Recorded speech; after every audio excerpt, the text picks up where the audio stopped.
एटमी विस्तार पर एक और बड़ी खबर। इब्राहिम रईसी एटमी विस्तार पर बहुत काम कर रहे थे।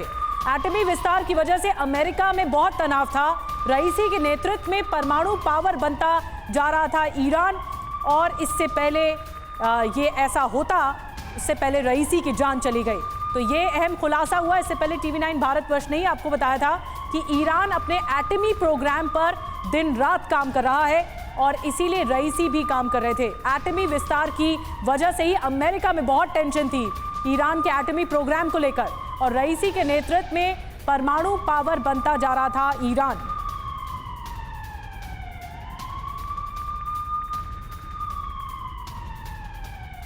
तो ये बहुत महत्वपूर्ण पहलू है जिसे नजरअंदाज नहीं किया जा सकता। आपको बताते हैं कि ईरान के राष्ट्रपति इब्राहिम रईसी किसके निशाने पर हो सकते हैं और क्यों, इसकी डिटेल भी हम आपके सामने रख रहे हैं। किसके निशाने पर थे रईसी? पहला दुश्मन अमेरिका, पहली वजह ईरान के पहले राष्ट्रपति जिन पर अमेरिका ने बैन लगाया था, बाकायदा बैन लगाया गया था अमेरिका की तरफ से, लिहाजा निश्चित तौर पर पहला दुश्मन अमेरिका नजर आता है। दूसरी वजह देखिए, ईरान पर अमेरिकी प्रतिबंध की वजह से भी तनाव बहुत ज्यादा था।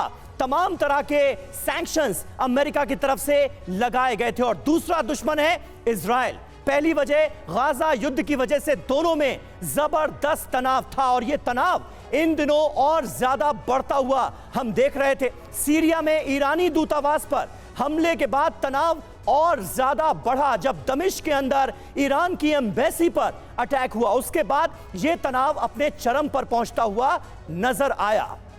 तो दुश्मनों की जो फेहरिस्त है वो ईरान की हम आपको दिखा रहे हैं, और वजह भी बता रहे हैं कि क्यों निशाने पर रहे रईसी। और मनीष, मैं आपसे थोड़ा और समझना चाहूंगी कि आखिर रईसी पर टारगेट क्यों था?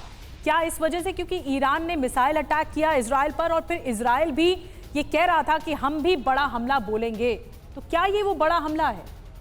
ये बहुत हद तक संभव है, क्योंकि अगर आप देखें कि जिस तरह से पहले जनरल कासिम सुलेमानी हो या फिर रेजा जेठेडी जो कमांडर थे वो मारे गए थे, तो एक कंटिन्यूएशन दिखता है जहां पर कि ईरान के कमांडर, ईरान के लीडरशिप, ईरान के साइंटिस्ट, इन सबको लगातार अटैक किया जाता है और हर बार इजराइल का नाम सामने आता है। और चूंकि ये हादसा एक ऐसी जगह पर हुआ है, एक ऐसे दिन में हुआ है, तो टाइमिंग भी वैसी है, प्लेस भी वैसा है, और जिस तरीके का प्रोसेस है उससे बहुत शक की सुई होती है, क्योंकि अजरबैजान में इजराइल के एसेट्स मौजूद हैं, मोसाद का एक्सेस उस हेलीकॉप्टर तक हो सकता है, और रईसी जब लौट कर आ रहे होंगे तो यह हादसा हुआ। हाँ, यह बात अलग है कि रईसी के मारे जाने के बाद भी क्या ईरान और इजराइल की अदावत में कमी आएगी? हरगिज नहीं। परमाणु विस्तार में कमी आएगी? हरगिज नहीं, क्योंकि बिल्कुल ये तनाव कहीं ना कहीं बल्कि और ज्यादा बढ़ ही सकता है, इसके ही आसार हैं। इस बीच हेलीकॉप्टर हादसे में रईसी की मौत के बाद साजिश की बात की जा रही है, साजिश की आशंका जताई जा रही है।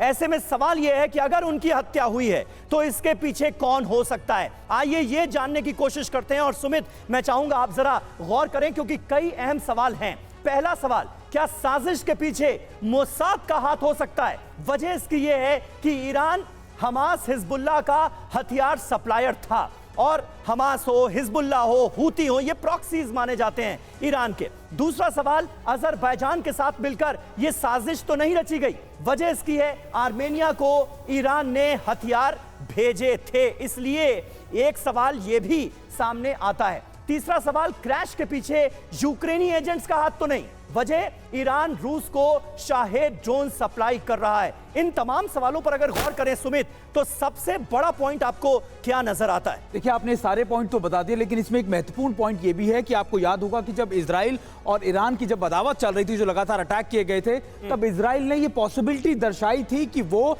अगर ईरान के अंदर अगर अटैक करेगा तो फिर अजरबैजान के बेसिस का इस्तेमाल कर सकता है। रिपोर्ट आई थी, इसके बारे में लगातार स्पेकुलेशंस भी हुए थे कि देखिए अजरबैजान के साथ इजराइल के बहुत अच्छे संबंध है। इजराइल लगातार कई हथियारों की सप्लाई कर रहा था पिछले एक साल से अजरबैजान को, ताकि वो आर्मेनिया से लड़ सके। तो ये पॉसिबिलिटीज हमेशा होती है, लेकिन इंपॉर्टेंट क्या है, क्या ऐसा रिस्क अजरबैजान लेगा? क्योंकि अजरबैजान को यह भी पता है कि अगर वो रिस्क लेता है और ये अगर चीजें सामने आ गई तो फिर ईरान के साथ जो उसका बॉर्डर लगता है करीबन 700 किलोमीटर से ज्यादा का, ईरान निश्चित तौर पर बड़ा अटैक करेगा। और सबसे पहली अटैक की कोशिश वो और मोसाद की मौजूदगी भी थी अजरबैजान में। बिल्कुल बिल्कुल, देखिए, और यही पॉसिबिलिटी लगातार कही जा रही है, क्योंकि खबरें जो लगातार इनपुट सपोर्ट मिल रही है, जो मदद की बात कही जा रही है, वो इसी की बेसिस पे की जा रही है। और अभी जो आप मोसाद का एंगल बता रहे हैं, ईरान को ये भी पता है कि मोसाद की तरफ से ही ईरान में, आपको पता है जब अटैक हुए थे तो कहा जाता कि ये इनसाइड अटैक किए थे ड्रोन की मदद से, तो मोसाद की मौजूदगी भी ईरान में है, ये भी बात ईरान जानता है। बिल्कुल, तो इस मौत के पीछे कई वजह हो सकती है। एक तरफ तो अजरबैजान के साथ मुलाकात ईरान की, और क्या